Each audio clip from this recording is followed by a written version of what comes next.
All right, well, I'm getting ready to swap out these old fog lights. I guess they're fog lights, maybe they're driving lights. I want to swap them out with a new LED one that I got. I've got a pair of these here. You know, this is original equipment from 2003. This was busted on the way up to Alaska. It's all taped together with packing tape, and it's actually still working. If you look at the other passenger side bulb here, it's fine, but you can see it's just got some condensation and some moisture in there. So this is a little bit larger than this, so I'm probably gonna have to extend or modify the existing bracket in here to make it work.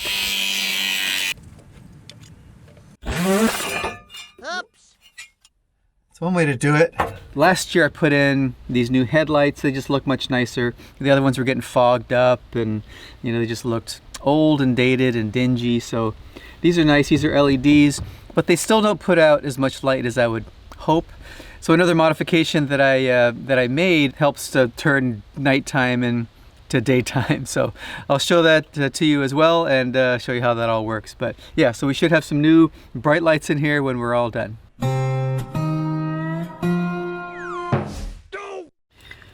All right, so what I was looking for in terms of a replacement was, you know, an LED light that was nice and bright, but I wanted something that had more of a beam to it as opposed to this really wide pattern. You know, I didn't want like ditch lights or anything like that. I found that, you know, I ended up relying a lot on these lights to supplement the headlights, because, you know, from the angle where we're at and the lights are way down here, you know, I just need a little bit more light. Last year, I guess it was the day after Christmas. We were trying to get out of here to avoid a snowstorm coming to Washington, and we ended up taking the Oregon coast down into California to bypass the Siskiyous, you know, mountain range, because there was a winter storm warning up there. We don't drive through ice and snow. But what we found is that we ended up, you know, driving through a lot of these windy roads, and it was dark, and, you know, we hadn't really found a place to stay yet. So, you know, we found ourselves in this wet, kind of slushy, snowy environment, driving down these windy, dark roads. And I was really having a hard time seeing with the headlights, the old headlights. You know, that wasn't fun. And actually, it was our first time actually taking this Class A on a trip. So yeah, so it was a little bit stressful. So I wanted to get some better lights. I ended up really leaving these fog lights on the whole time to just give me more light so I can see where I'm going. So that's what I was hoping for, to get a light that had kind of a beam on it that I could just kind of aim towards the middle to supplement the headlights. Now, as I mentioned earlier, I have some other lighting here that's going to definitely help if we're in that situation again. It's a larger light, it's a larger bulb, and it's got a bracket on it, but it's about, I don't know, 30% more length to it than the other light, and it's not going to fit in the existing bracket. It's going to need to be modified a little bit. So let's crawl underneath, and I'll see if I can show you what we're working with here. So here's the existing bracket. Here's the light. I've already removed the bracket here, and it sits, I think, like this, and a couple bolts go in the back, and this light here mounts to that bracket like so. It's got a little bit of room to maneuver in here, and it can be adjusted slightly. So if we look at the new one, it's a little bit longer, a little bit tighter in this hole. I can't use the existing bracket. If I did, it would stick out a little bit on the outside. So what I really need is a longer bracket, and then probably trim away this section here. I want to be able to point this a little bit, and if it's really snug up against here, I won't be able to move it much.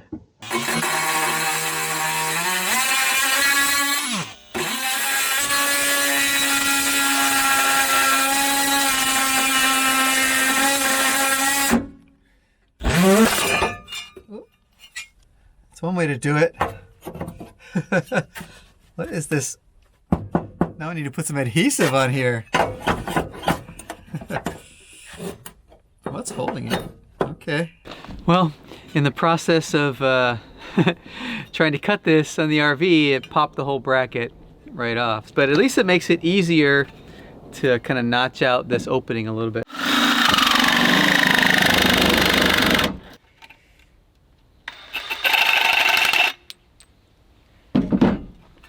All right, look at that.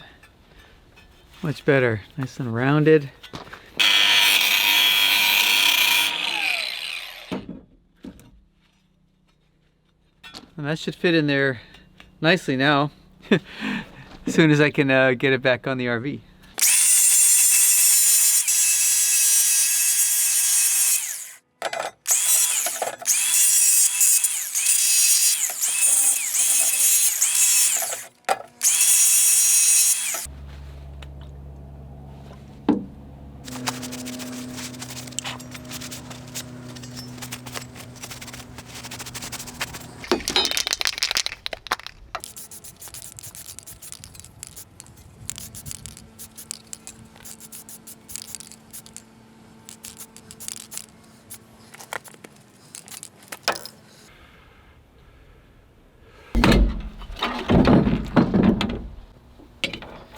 All right, one thing I'm noticing is that I like the bracket, how it's got these longer holes here, so it's, you know, gives me some way to adjust the light a little bit more.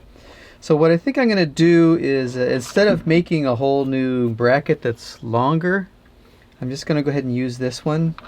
And what I really need to do is just be able to mount the new light like this, so to the end of this bracket, and that's going to give me the right distance from the hole.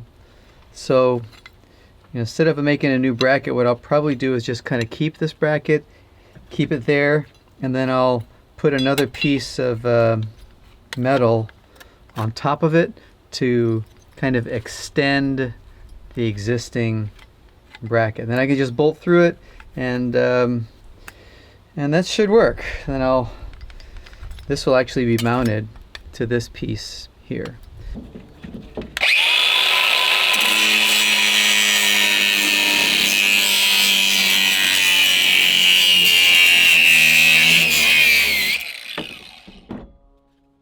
Perfect.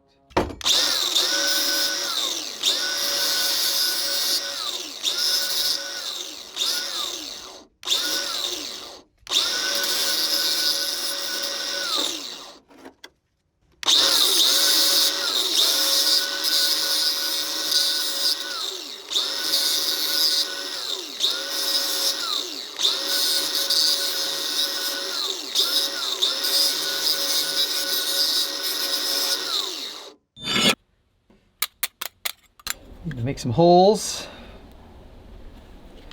line this up.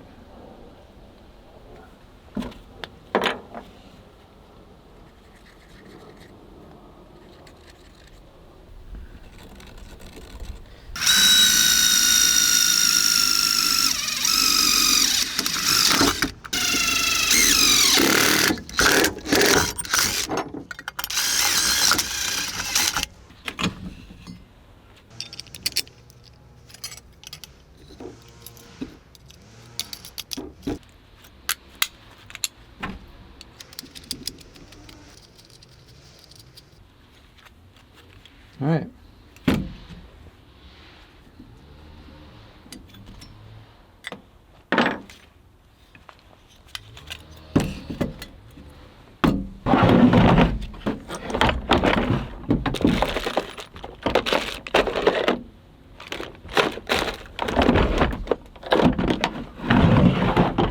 Now, instead of just connecting the existing wires to the light, I'm going to go ahead and actually add in a little weatherproof connector here.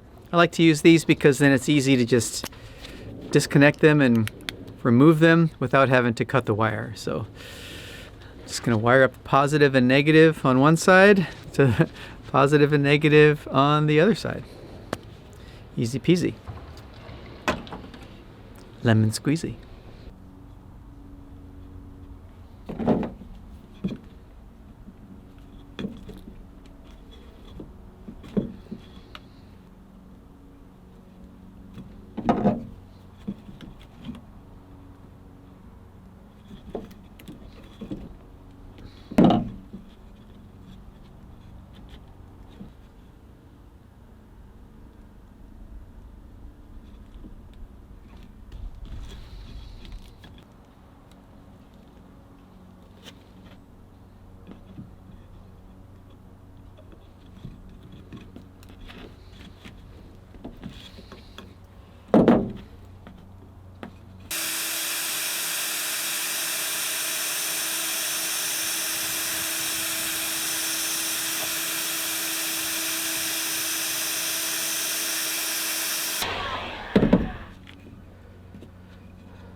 All right, well now I want to connect the other end of this connector to the RV. Now on my RV, you know, the white is generally the ground and the negative, and the yellow is the positive.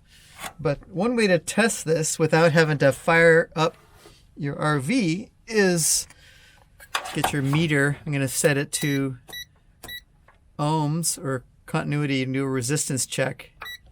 I'm going to set it up so it beeps. And then when I touch these together, that means that there's a connection. So our negative should be connected to the chassis because that's its ground, so it's going to beep. So that's the white. Now I should not have a connection between the yellow, which is the positive, and the RV. So I'm touching it to the metal part of the RV now. Nothing. But yeah. So that shows my confirms that my white wire is the negative. So now I can wire that up and not have to worry about wiring it up wrong. All right, here's the light bracket. Let's see if I can get enough liquid nail on here to get this to stick, and I'll hold it in place. But yeah, looks good, doesn't it? I think it's going to be just perfect. Get some stuff on here.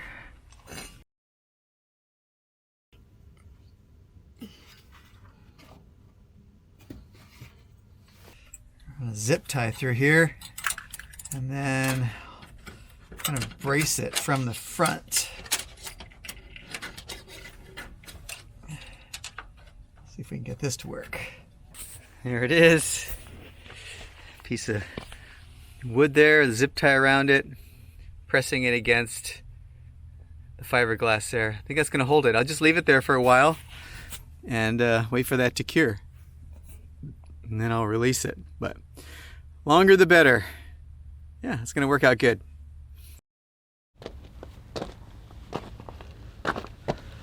All right, well, super happy to have these fog lights installed. You know, it really is kind of up to my my appearance on the lighting situation up here in the front of the rig. You know, it's got a little black trim around that light, and it's LED, nice and bright. Yeah, I think it looks really good. I'm glad it turned out the way it did, but I'll get it dialed in and all that stuff, you know, later when it gets dark and I can find a level spot. And I'll keep the piece of wood over here on this other one till that adhesive really has a chance to set in and harden on the bracket.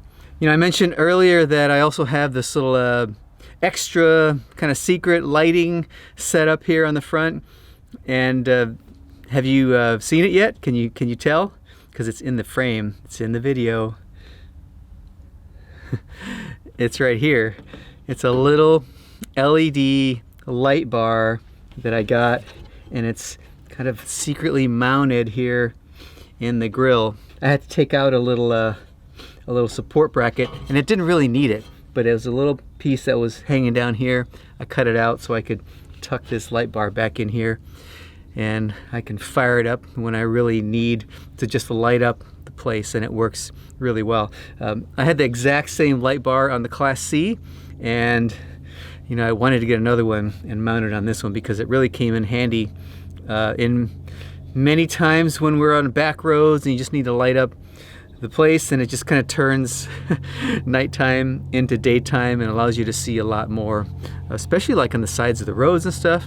Maybe you just need to see where the road ends so you don't drive off the edge. Yeah, it's worked out great.